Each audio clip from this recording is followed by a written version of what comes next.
Hey guys, welcome to Cara's Cucina. I'm Cara Di Falco, and this week we are going to be making macaroni and cheese, homemade mac and cheese. Now, if you remember, over the summer there was a couple of articles that came out that saying boxed mac and cheese was toxic, it was terrible for your kids. Then there was rebuttal articles coming back, and I had done a quick video on Facebook, and you can check that out, facebook.com/Cara Di Falco, if you just want that 1, 2, 3, 1. But we're going to give you the true step-by-step here today, so the classic macaroni and cheese.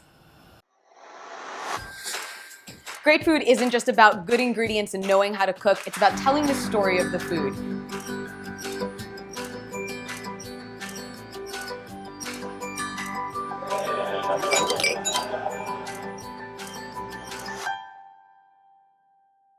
To start off our macaroni and cheese, I've got a big pot of salted water. I'm waiting for that to come to a boil, and of course, we're making this for the kids, so we wanted to use the classic shape. So I just have a pound of elbow pasta here, waiting to go into our water. And in the amount of time it's going to take us to boil this pasta, we're going to have the cheese sauce ready to roll. So in my pan, I have 4 tablespoons of butter. They're starting to melt just from the heat of the nearby burner, but we're going to get these onto a medium heat and let that begin to melt. And once that has completely melted, what we're going to add to it is going to be a 1/4 cup of all-purpose flour. And what that makes is what's in French cooking called a roux. So it's fat with flour. It makes a thickening agent, essentially. Our butter is just about melted. And I did just want to mention, especially because this was such a controversial topic over the summer when those articles came out, and obviously no one wants to feed their kids toxic food. As a health coach, it's really important to cook at home, even if you can just do it 1 day a week. And a lot of times people think that these dishes are really complicated, and they're not. They're really easy. Like I said, this will be dinner on the table in under 10 minutes as soon as we get that pasta in the water. So it's a really easy thing to do. It's a lot of a classic dish for people who have small children and things like that. And there's no reason to not recognize an ingredient. And it's good for your kids too to know that, to see you cooking, so it's a skill that they begin to learn as well. And of course, that's everything that we're doing here on Cara's Cucina. That's why these videos are free for you. So if you're not comfortable in your kitchen, you can become that way, and you can follow these step-by-step videos and get some inspiration and different recipe ideas from the site. Our next step is going to be adding in our flour. Now, I like to sift mine in just to avoid any potential clumps. This is not a necessary step. So we've got about a 1/4 cup of flour, and I'm just going to put it through our strainer here. And again, it's just to get out any clumps or anything like that. But you can skip this. You could just dump it right in if you want.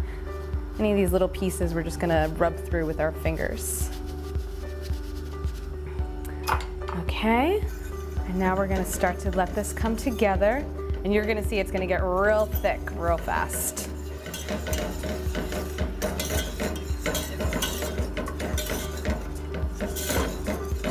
So our roux is basically boiling at this point. It's got lots of bubbles, it's nice and thick, it's an even consistency. We are going to add in 1 cup of milk. And again, we're an almond milk family. You use whatever kind of milk you guys use. If it's a meal for the family, for the kids, whatever kind of milk you would normally give your kids.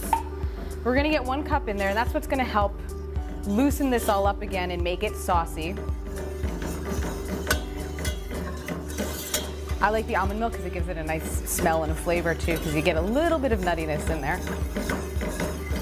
Get this all together. And we're going to let this cook, and you can see already that it's starting, as I move the whisk, to separate and make lines in the pan. So this is all coming together. It's going to make a nice creamy sauce. And this is, if you've ever heard of what would be called a bechamel sauce, which is just, another way of making a creamy sauce for something. It's just butter, flour, and milk, right? So now that this is starting to stick, we're going to add in our cheese. So I have 2 cups of shredded cheese, and again, I went with the bright orange one because we want that classic look and flavor. And we're going to just keep stirring until this gets all melted in. And I realize this looks a little thick, but what we're actually going to do is once our pasta is cooked, we're going to thin this out with some of that water.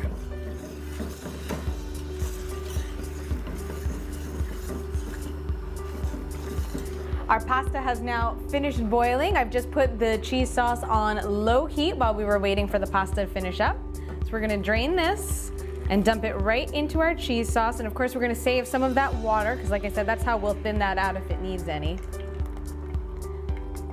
A little bit out of there. Okay.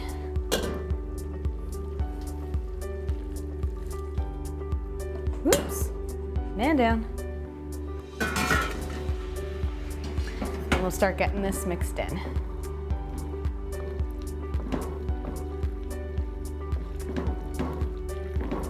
We're definitely gonna need some of that water.